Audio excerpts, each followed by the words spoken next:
El ruido del blindado moviéndose sobre la calle de tierra apisonada se difundió entre los escombros de Gaza. La voz de los soldados de Hamás surgió llena de ansiedad, inaudible para los soldados dentro del transporte.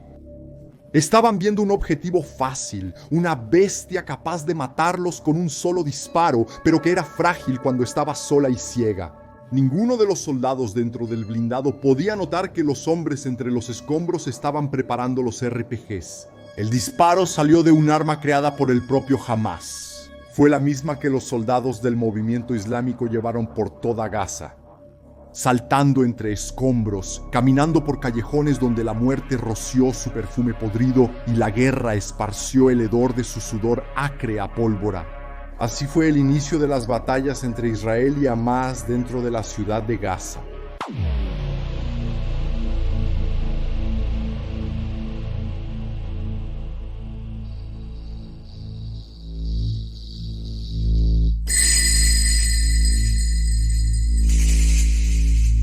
Israel preparó sus máquinas de guerra alrededor de Gaza. Eran decenas de tanques y vehículos blindados de transporte bajo el sol de Oriente Medio, esperando las órdenes para entrar en una de las zonas más densamente pobladas del mundo. Hombres prepararon sus emboscadas en medio de la vegetación, de los edificios o de los escombros. Solo esperaban que Israel entrara en su territorio y fuera completamente destruido o forzado a una retirada humillante, como Hezbolá ya lo había hecho antes durante la invasión del Líbano.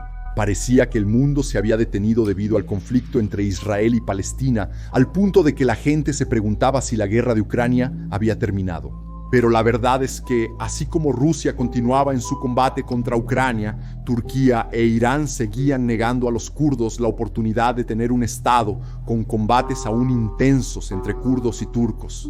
El conflicto en Siria persistía, obligando al desplazamiento de más de 6 millones de personas de sus hogares y forzándolas a reasentarse.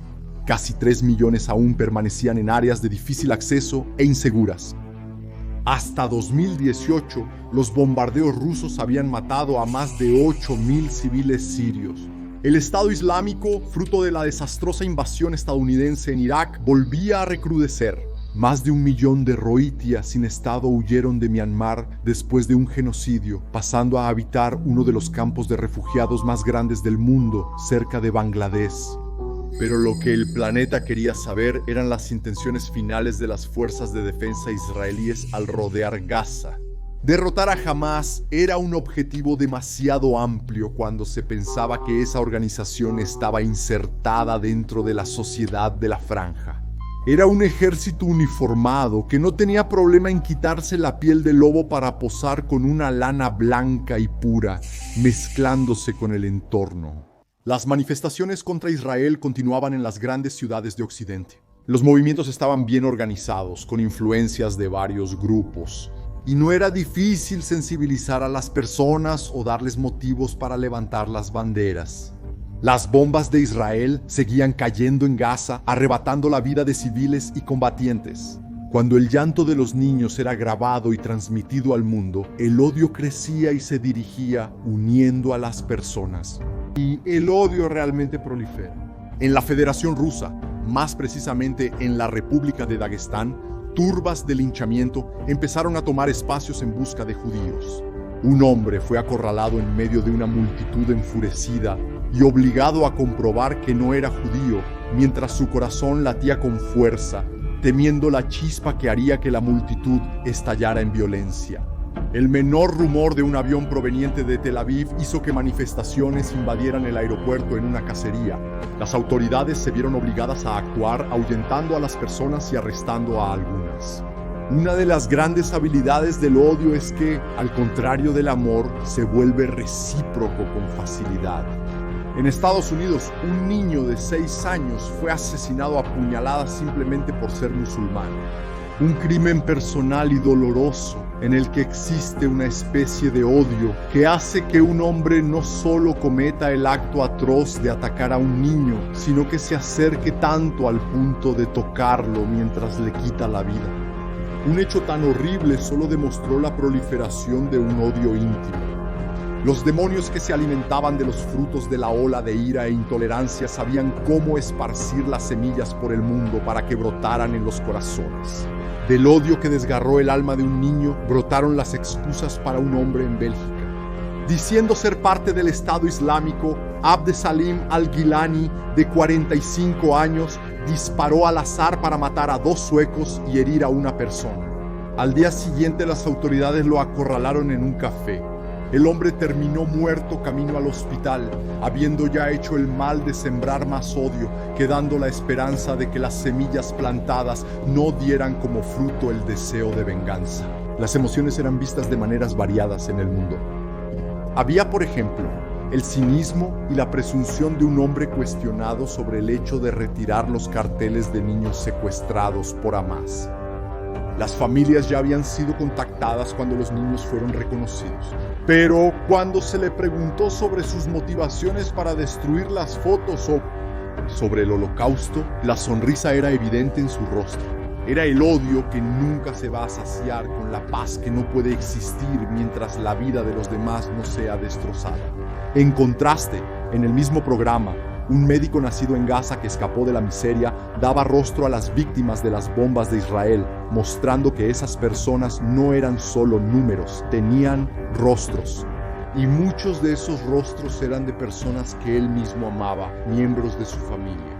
Él mostraba que cada una de sus lágrimas eran pequeñas gotas que reflejaban los recuerdos de sonrisas, abrazos y caricias de seres queridos perdidos cuando las llamas los envolvieron o cuando las casas se transformaron en trampas mortales de concreto.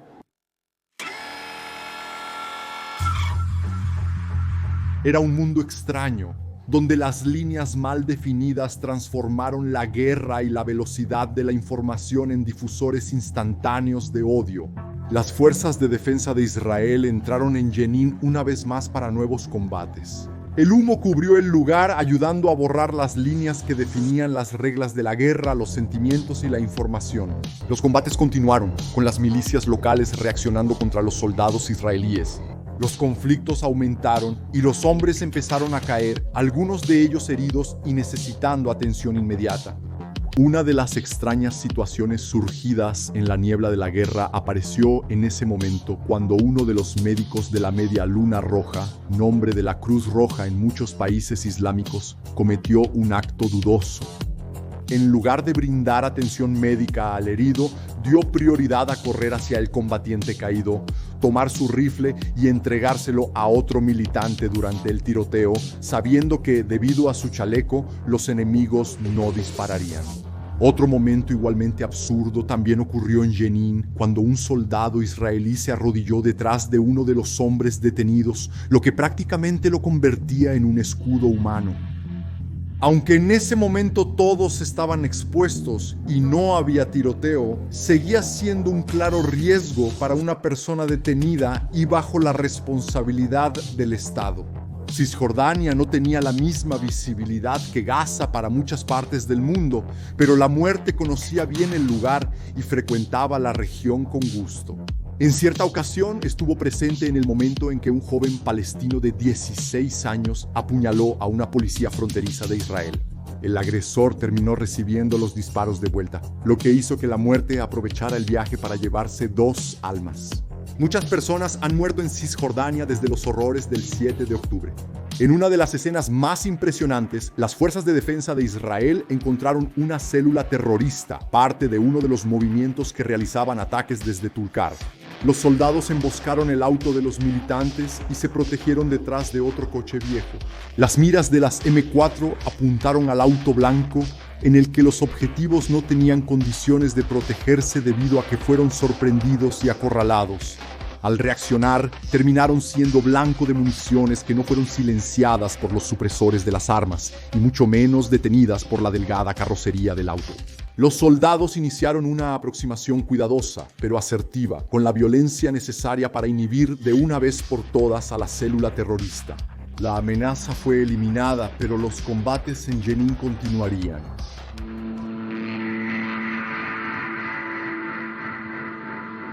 La invasión de Gaza por las fuerzas de defensa de Israel comenzó el 27 de octubre.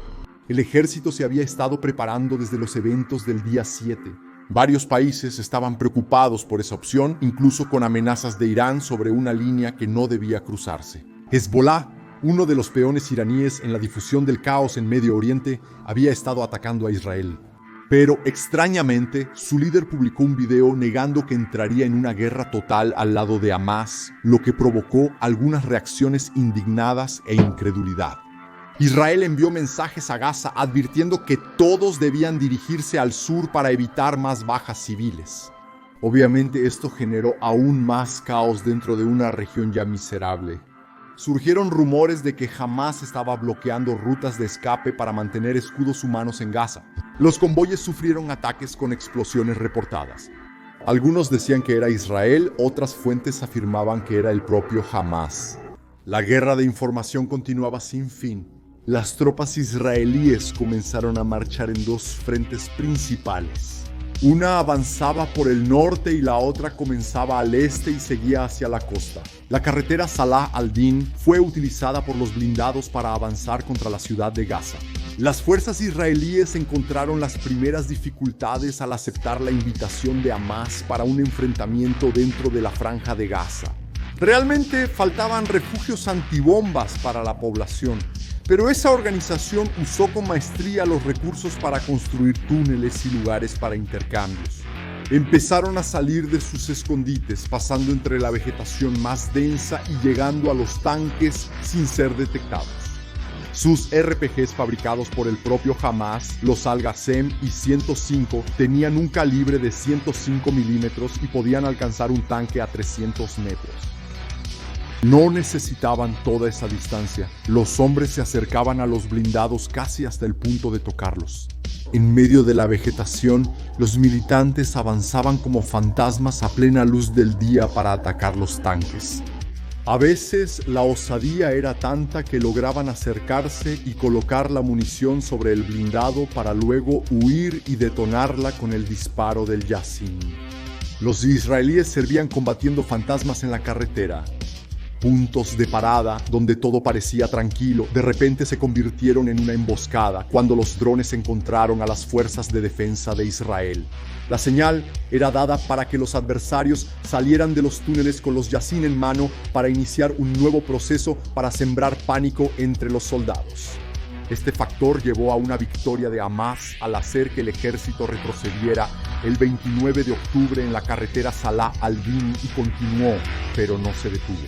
El retroceso táctico de los israelíes se dio por la presión de enfrentar fantasmas en su territorio. Hamás seguía enviando a sus soldados a las batallas. Sus túneles y escondites eran un arma esencial para detener el avance israelí.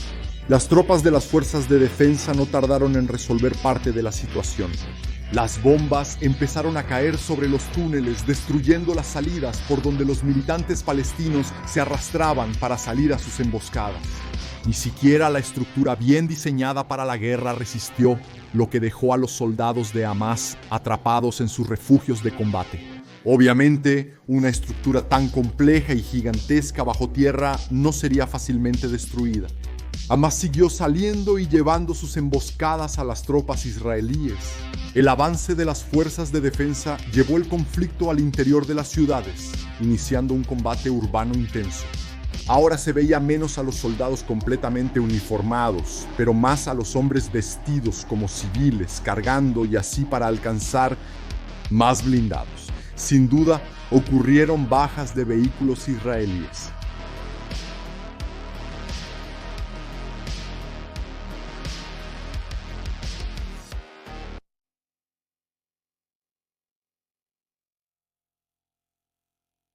Individuos tan capaces de escabullirse y hacer emboscadas podrían fácilmente filmar aún más blindados en llamas, aunque fuera con drones. Se veían impactos.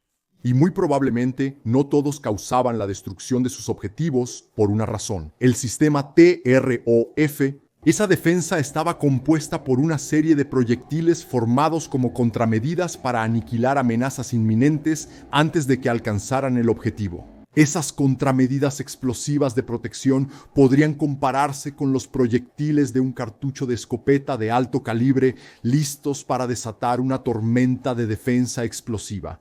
Algunas de las explosiones no confirmadas podrían ser, por lo tanto, simplemente del sistema en acción. Los morteros fueron otras de las armas de Hamás para intentar detener a los adversarios que se acercaban cada vez más. Sus disparos provenían de posiciones bien camufladas entre árboles o entre los edificios.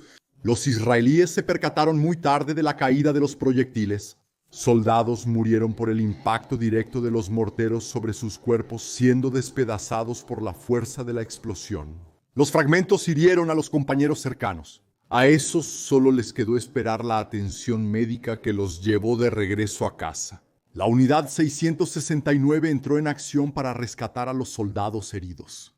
Incluso durante el intenso tiroteo de Hamás, los helicópteros CH-3C Stallion o utilidad de helicóptero 60 Black Hawk descendían sobre el terreno caliente de Gaza. Los heridos fueron llevados dentro de las aeronaves, ya listos para recibir tratamiento médico adecuado. Un vuelo rápido los llevaba a la base más cercana. Un Black Hawk hacía la evacuación a casi 300 kilómetros por hora. El helicóptero aún se defendió usando ametralladoras M240 de 7.62 milímetros, Mirigan y Geau 19 de 12.7 milímetros. Algunos pozos de Hamás fueron encontrados por los soldados israelíes. Lo peor era que muchos de ellos estaban dentro de áreas civiles. Sus escondites para el lanzamiento de cohetes estaban bien camuflados dentro de edificios o cerca de escombros. A medida que esas posiciones fueron tomadas, los soldados israelíes procedieron a la destrucción de los túneles. Los lugares fueron excavados para verificar el tamaño y calcular mejor cuántos explosivos serían necesarios para destruir completamente el pasaje. A veces se enviaban perros para averiguar la presencia de enemigos. Después de tener todos los datos listos, las explosiones volvían a formar parte del sonido de fondo del gas. Los tanques eran una fuerza importante para intentar destruir al enemigo. Los Merkava usaron los cañones de 120 milímetros para destruir edificios y sacar a las tropas de Hamás de sus escondites. Las ametralladoras de 12.7 milímetros o de 7.62 milímetros atacaban a quienes se atrevían a acercarse aún más en las peligrosas batallas. Israel terminó confiando demasiado en el poder de los tanques. Muy cerca y acumulados en medio del entorno urbano, los Merkava pasaron de ser grandes fieras de combate a simples ovejas de 65 toneladas siendo abatidas por los disparos de los Yassin. Tantos tanques reunidos hacían que las maniobras fueran aún más difíciles. Los soldados de Hamás corrían entre los escombros cargando sus Yassin. La adrenalina del combate hacía casi imperceptibles los 7 kilogramos que llevaban sobre los hombros. Levantaban las miras ante cualquier avistamiento de los tanques. Una simple brecha fue suficiente para que comenzaran los disparos en medio de tantos blindados. Después había que correr confirmando la explosión sin tiempo de marcar la baja. La carrera en medio de los escombros se repitió tantas veces que el estallido de los RPGs se volvió una sinfonía de terror en los oídos de los israelíes. Los tanques no tenían dónde esconderse. Cualquier distracción los convertía en blancos de equipos de lanzacohetes. Hamás evitó enfrentamientos directos a medida que las bombas destruían a sus líderes y se vieron obligados a combatir siempre con tácticas de guerrilla. Los soldados israelíes marcharon en fila día y noche para enfrentarse directamente a los. Mantener los tanques sin la infantería era destrucción segura. Los hombres tomaban posiciones entrando a las casas con fusiles Tabor 5.56. Los escuadrones se posicionaron en las ventanas para cubrir el avance de los hombres que iniciaban el enfrentamiento directo con Hamás. El fusil Tabor era un arma importante para el entorno urbano.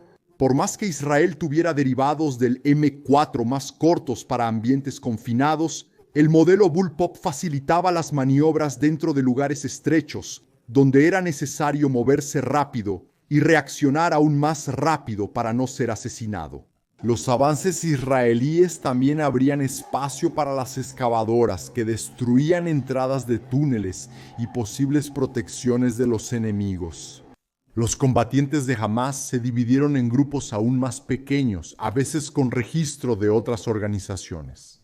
Sin ningún tipo de vestimenta, además de ropa civil, cargaron los RPGs buscando las brechas de la infantería para encontrar algún tanque aún desprotegido.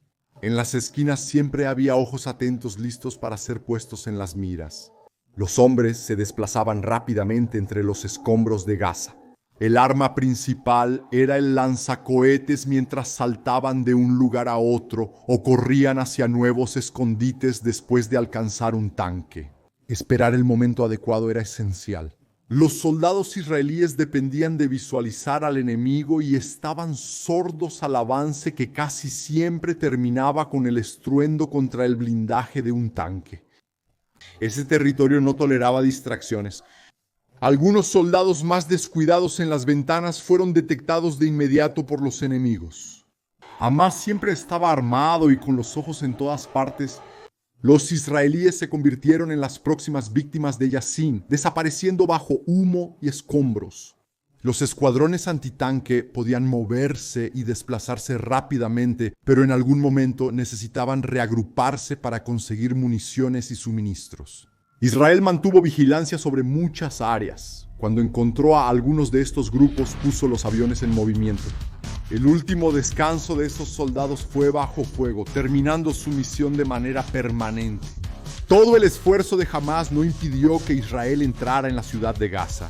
Las bombas de Aidan siguieron cayendo, demoliendo los edificios que representaban un alto riesgo para los soldados o eran puestos de los enemigos. Los proyectiles cayeron en sucesión en las bases de la construcción, derribando todo sobre las cabezas y sepultando cualquier intento de resistencia. La infantería siguió abriéndose paso en medio del humo y los escombros que ocultaban la carne que la muerte ya había aliviado de las almas. Los soldados pasaron por los terrenos abiertos marcados por las huellas de tanques y excavadoras. Todos debían buscar posiciones para defenderse, con escuadrones en las ventanas dando cobertura a los hombres que se arriesgaban en campo abierto. Los tanques acompañaron a la infantería de la misma manera y con ellos venían inevitablemente las explosiones que destruían los escondites de Hamás. Los soldados israelíes se fueron acercando a regiones donde las explosiones y los ataques aéreos habían debilitado la resistencia. Una de ellas era un parque de diversiones donde había túneles usados por los combatientes islámicos. Los cañones de las armas amenazaron la oscuridad sin encontrar resistencia. Los explosivos fueron colocados para ser detonados posteriormente por una señal a una distancia segura. Se especulaba que Hamás usaba el gran movimiento del parque para disfrazar la llegada de armas y hombres. Esa no fue la única vez que los israelíes encontraron bases enemigas dentro de áreas civiles. Los combatientes subieron a los esqueletos de los edificios donde solo los fantasmas de las familias rondaban ahora en forma de pequeños recuerdos. Eran cuartos de niñas con muñecas y el rosa sencillo de una niña en contraste con una sala donde se armaban drones, se guardaban chalecos de protección y se almacenaba munición. Hasta el 12 de noviembre los combates eran duros en Gaza. Israel continuó exigiendo la evacuación de los civiles, formando corredores para que las personas pudieran salir de las zonas de conflicto. La fila de refugiados obligados a desplazarse por causa de la guerra era una de las tristezas eternas de la humanidad. Civiles que ya vivían en la miseria en una de las áreas más densamente pobladas del mundo veían cómo sus esperanzas eran aplastadas. Era poco más que nada entre el martillo y el yunque. Por un lado estaba la organización política y militar por la que votaron para que los liderara, pero que nunca gastó un centavo en proporcionarles refugio y protección. Y les quitaron recursos valiosos enviados por otros países para destinarlos exclusivamente a la guerra. Por otro lado, venía un estado que arrojaba bombas sobre las ciudades, donde los enemigos eran camaleones dentro de una población desesperada. Ambos los lados se justificaron moralmente hablando de bajas normales en una guerra o del derecho a asesinar debido a la opresión, lo que en nada cambiaba el hecho de que los ángeles de la guarda habían abandonado Gaza, dejando solo ángeles de la muerte, ya exhaustos en su labor, y demonios enriquecidos con los tesoros más valiosos forjados por la guerra, la miseria y el odio.